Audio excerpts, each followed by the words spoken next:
We can also look at the other flip side of this, and I will take note just to add another note to the offensive ineptitude for Texas A&M in this game against App State. And it was one of those games I had like on a third screen, but then it got more and more interesting, and I started to really focus in on it. Then I watched the cut down version before I produced that video, and their one offensive touchdown drive, basically they got two running plays loose. Basically, Haynes King improvised on one of them and just found the open field. It wasn't anything drawn up. That was, it was him making a play as an athlete. And then Devin Ashane, again, made a play as an athlete off a pretty base running play.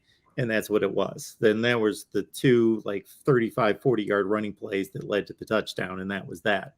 Right. I mean, it's really, I mean, but to your point, it's one running play and one passing play where they're playing man free and nobody has eyes on the quarterback. But the quarterback is 6'1.5", 6'2", and can run. And it's like, well, I stepped up a little bit. There's all this green grass and nobody looking at me. You know what I mean?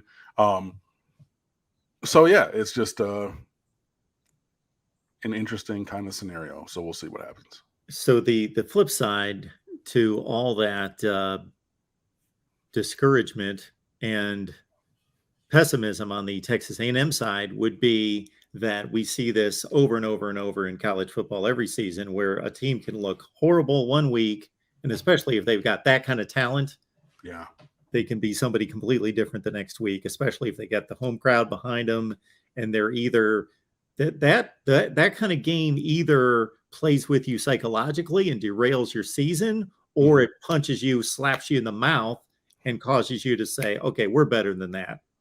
Things have to change. And I don't know that there's going to be that much change, because schematically, I don't know that there's going to be that much change.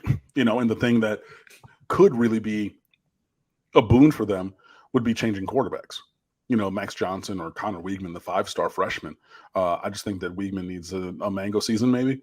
But, a loss to Miami and another early loss in the SEC, maybe then they're just like, hey, we're going to, get on the job training, you know what I mean? And just, give the more talented kid, the keys to the offense. And I saw, and this is an unconfirmed report because I saw it just on Twitter as like triple hearsay. But somebody said that Texas A&M was splitting their number one quarterback snaps equally between all three guys this week. I don't necessarily believe Jimbo would do that, but, they do all offer something different, But yeah, they do have so much talent that's the thing where even absent a major change of scheme, a guy breaks a tackle, Haynes King hits Keith Brown, Miami native, Gulliver Prep. He was the one who had the third down catch that was low and behind him, and he had to slide for it. And before the field goal attempt, instead of that ball being up, and he catches it and he runs and he turns that corner and goes for, 35 yards. Maybe Haynes King makes that throw. Maybe Keith Brown throttles down 2 steps earlier because he knows, look, this guy's not going to put it over there. So let me, do what I got to do. And then all of a sudden that play that is a 4-yard completion because I slid down because I had to go catch the ball because he couldn't throw it here on 3rd and 10 with the game pretty much on the line because we're going to go for this field goal. Instead of it being a 4-yard completion, it could be with minor tweaks. All of a sudden, that's, like I said, 25, 35-yard game.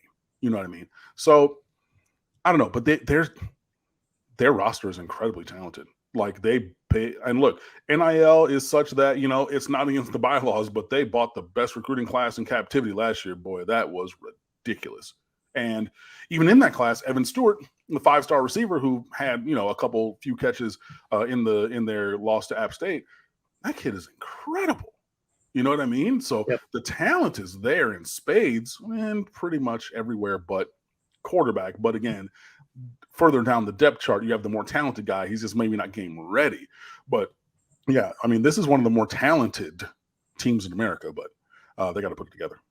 Shamar Turner had his first sack in that game too.